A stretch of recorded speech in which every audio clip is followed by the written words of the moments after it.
Okay, so we started almost a decade ago, picking up from work that many others had done on stromal cells that are from biopsies and showing that they had a defect in decidualization. We wonder if we could demonstrate that in menstrual bloods derived endometrial stromal cells. And in fact, we were able to do that in spades. And we got very excited about this because we thought, oh, this could be a diagnostic or at least a screening test for endometriosis. And while it could be, it just doesn't lend itself practically to doing that. It's very complicated to get cells, treat them, and measure all these responses.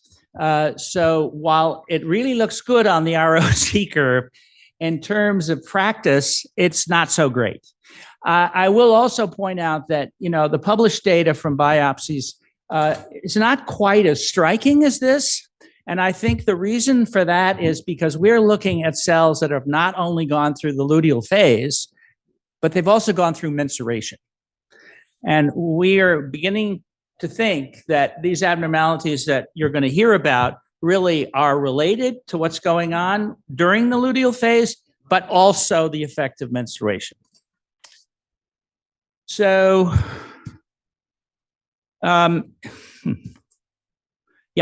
So we spent a lot of time figuring out how to collect menstrual effluent.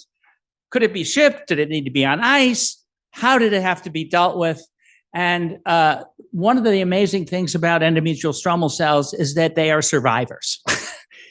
So you don't actually have to worry about the stromal cells per se very much because they survive, and that's why a lot of our work has been on stromal cells.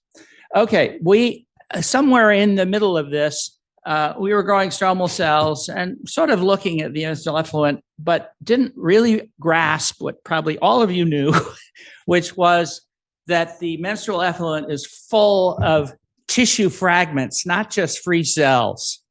And so this is just an example of an H&E of menstrual effluent showing that, you actually see glands, you see stroma that are intact. They're organized somewhat differently, or maybe not as well as they are from a biopsy, but nevertheless, they are there to be studied. So we decided that we wanted to know about all the cells in these fragments. So we undertook single-cell RNA sequencing of this. I won't go through single-cell RNA-seq, and this data is published, but that just revealed to us that endometriosis menstrual fragments are totally different than menstrual fragments from controls. And they have a lot of abnormalities that we haven't still fully understood, but they clearly have a depletion of uterine NK cells. This little group up here are proliferating uterine NK cells. They're nearly absent in the setting of endometriosis. There's an increase in various lymphoid cells, particularly B cells, but actually T cells show enrichment as well.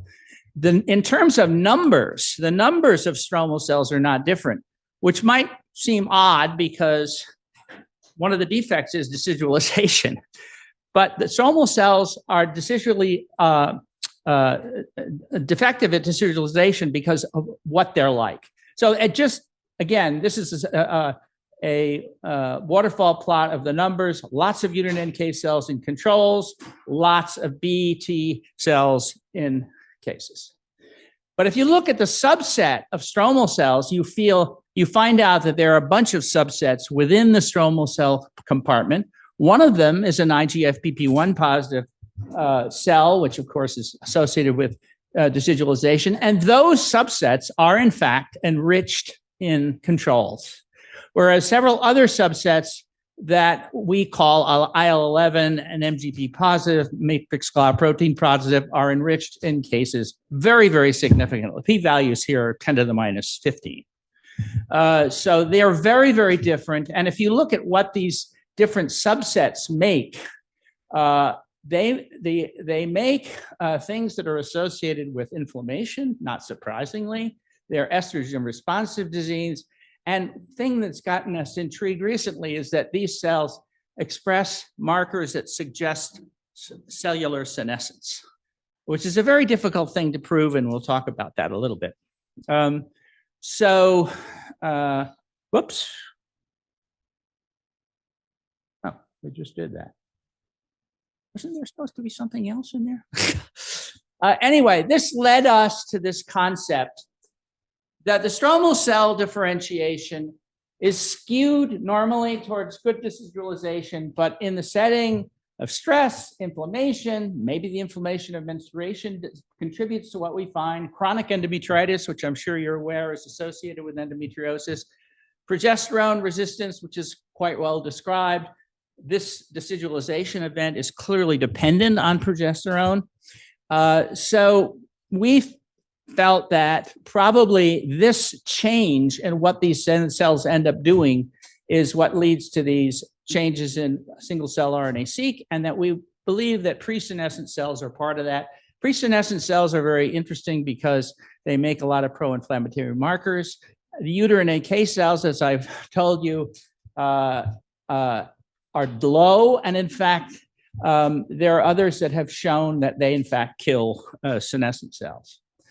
So we wanted to replicate this data, and I'll just show you quickly that in fact this data replicates in a prospective project where we get menstrual effluent several months prior to surgery.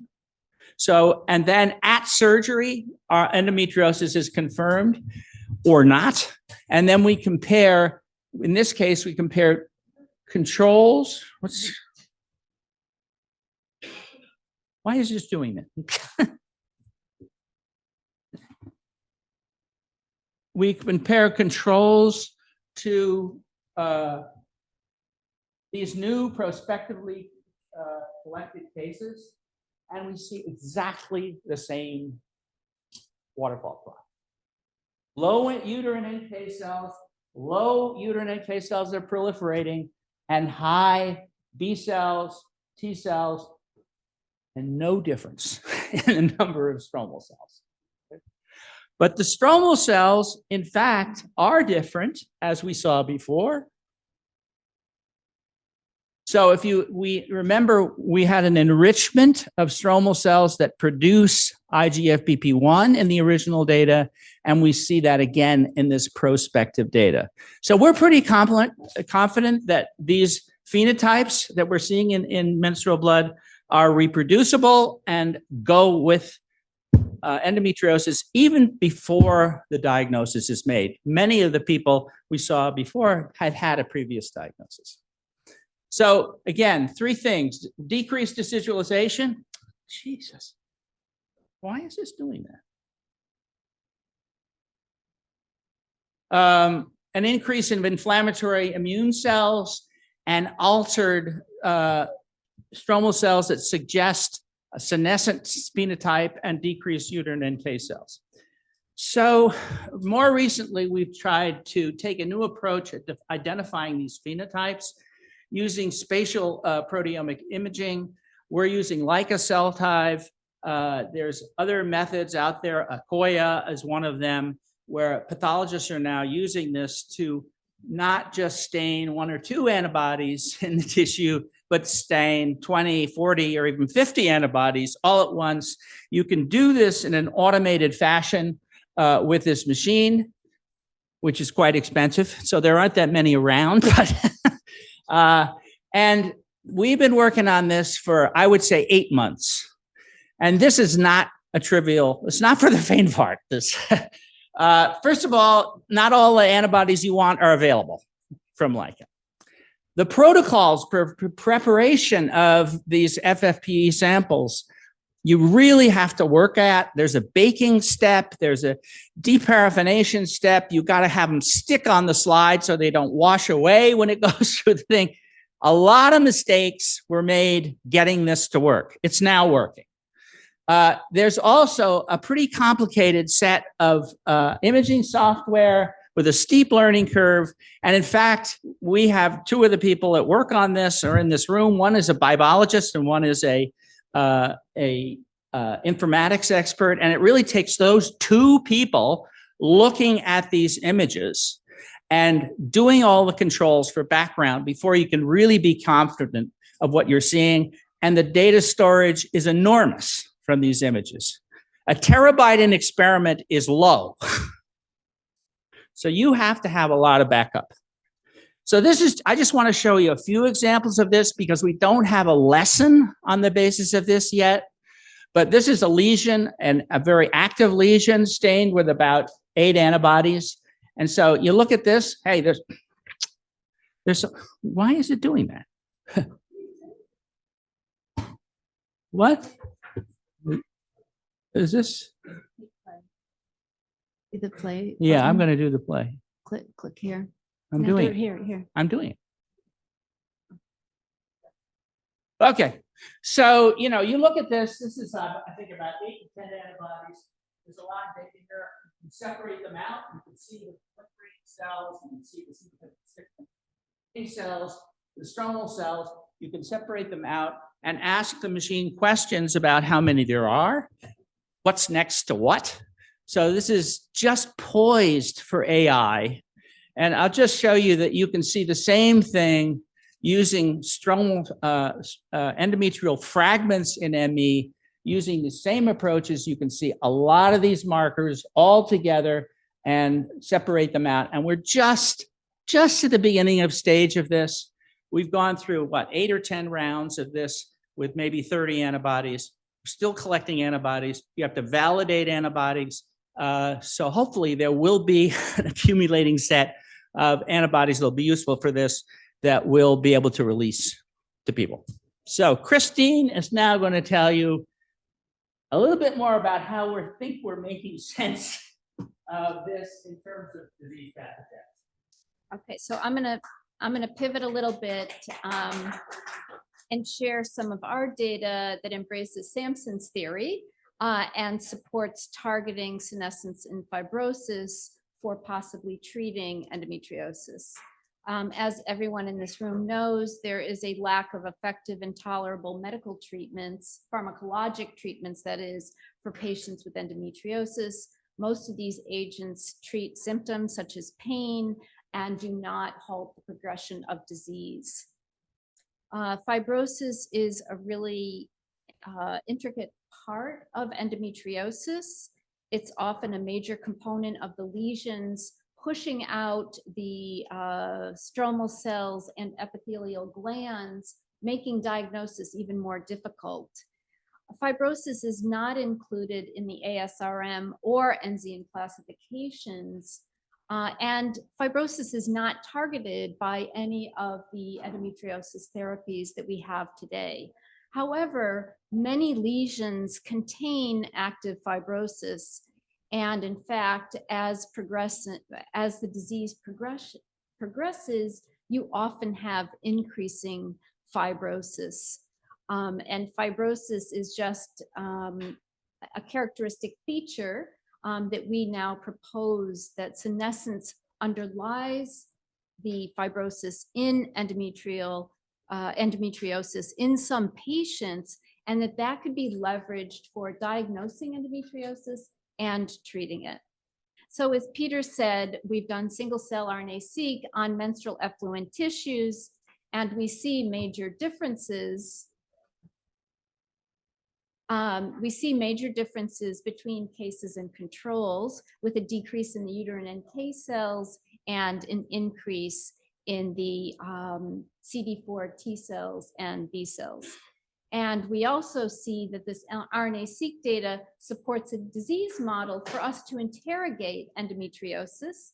And I'm going to focus on the bottom half of this slide, where there is an increase in senescent cells, which by definition are growth arrested and they resist apoptosis. But they're not simply innocent bystanders in the disease model. Senescent cells actually secrete what is known as senescence-associated phenotype, secretory phenotype markers, such as extracellular matrix, chemokines, cytokines, and other inflammatory mediators that drive fibrosis, creating a vicious cycle. there is very good evidence of senescent cells in the endometrium. And people have shown that uterine NK cells, which are depleted in patients with endo, clear these senescent cells in order to promote fertility. We would also suggest that, or speculate that there are additional alterations to menstrual cells delivered to the pelvic cavity. By their presence in menstrual blood, these cells are bathed in red blood cells and exposed to iron. So based on some work in the setting of renal fibrosis, a paper published by Moss in 2023 reported that iron accumulation drives fibrosis and this SASP phenotype, or senescence-associated phenotype. And these senescent cells actually persistently accumulate iron even after an iron surge. And these high levels of labile iron create an increase in reactive oxygen species and the SASP phenotype. We suggest that this iron is a fuel to these senescent cells, which are delivered to the peritoneal cavity. So as Peter said, the endometrial stromal cells in patients with endometriosis have enhanced IL-11 and NGP clusters. Those two clusters are very associated with pro-fibrotic and pro-senescent phenotypes. The major differences that we see in menstrual effluent in cases and controls can all be linked in one way or another to fibrosis. This increase in B cells has been shown in fibrotic lung disease, and antifibrotic treatment actually alters B cell function in that condition. The decrease in the uterine NK cells could be linked to the depletion of NK cells associated with an increase in liver fibrosis and actually antifibrotic activity of NK cells in that condition. And then, of course, with the change in the CD4 T cells, those cells are known to mediate fibrosis in non-alcoholic fatty liver disease, and senescence has been shown to mediate fibrosis in pulmonary and renal diseases. And senolytic agents, which Dr. Nimiroff referred to, actually improve patient outcomes. So with all of the flurry of activity in anti-aging, there has been a big development in senolytic agents that take out these senescent cells. So just to remind you, senescent cells resist apoptosis. Senolytic drugs target SCAPs. SCAPs are the senescence-associated anti-apoptotic pathways that allow these cells to resist apoptosis, and that's what the senolytic drugs target to mediate apoptosis or cell death. And two senolytics have been used in many clinical trials, as well as preclinical trials, quercetin and dasatinib. And both renal fibrosis and pulmonary fibrosis have shown positive outcomes in patients. We focused mainly on quercetin. It is a natural flavonoid and considered a generally recognized as safe agent. It is anti-inflammatory, antioxidant, anti-almost everything, as well as a senolytic agent. And we've started to do a lot of experiments to look at its effect on endometrial stromal cells and to verify that, in fact, it had an anti-proliferative effect, which Dr. Nimiroff referred to. And indeed, it does.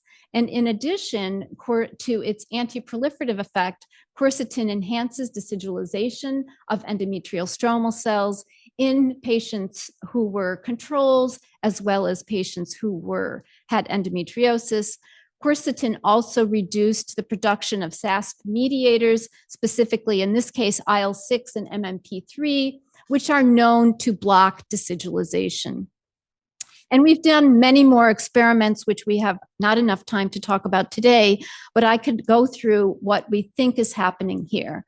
That quercetin alters the ERK1/2 and AKT signaling pathways, which are both associated with increased proliferation within the endometrial stromal cells. And when those two pathways converge on p53, which would inhibit apoptosis in those cells. And in the presence of quercetin, it is able to block those two signaling pathways and actually promote p53 expression, promote p53 phosphorylation, and increase the apoptosis of what we think are senescent-like cells in the menstrual effluent. So overall, we believe that quercetin may be used as a treatment. There are several papers that support its use in animal models. There are several papers that support its use in pain, including cancer pain in patients, neuropathic pain, and other forms of pain. So we're very excited about this possibility. And for us, what's next is a quercetin supplementation trial. And the goal here would be to determine the effect of quercetin supplementation on stromal cell function ex vivo. We would provide quercetin supplementation after patients have already given us, or I should say controls, healthy controls, have given us their menstrual effluent samples. We would actually begin the quercetin supplementation around the time of ovulation, and the treatment would go through day 1 of menses. And on day 2 of menses, we would have them collect their menstrual effluent again. And with the pre and post menstrual effluent collections, we would look at decidualization in those cells, as well as do single cell RNA-seq to see if we see any of the alterations that we might expect with quercetin treatment. So I would end here and say many, many thanks to all of our ROSE participants. Special thanks to the Endometriosis Foundation, who actually gave us the first grant that we ever had to study menstrual effluent, our clinical collaborators, our non-clinical collaborators, and everybody in the lab who has made this team work. Thank you very much.